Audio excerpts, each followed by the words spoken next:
இந்த நாள் இனிய நாளாயமைய எங்கள் வாழ்த்துக்கள்.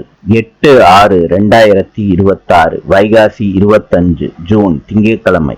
இன்று அஷ்டமி, பூரட்டாதி நட்சத்திரம்.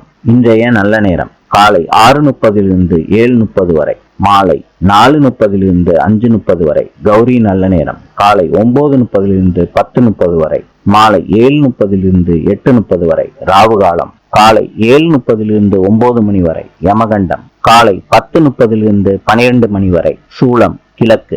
இன்றைய ராசி பலன்: மேஷம் தாமதம், ரிஷபம் ஆதாயம், மிதுனம் சிந்தனை, கடகம் உழைப்பு, சிம்மம் உதவி, கன்னி பேராசை, துலாம் பயணம், விருச்சிகம் வேகம், தனுசு புளிப்பு, மகரம் ஏமாற்றம், கும்பம் சாதனை, மீனம் விருத்தி. இந்த நாள் இனிய நாளாயமைய எங்கள் வாழ்த்துக்கள். நாளை சந்திப்போம்.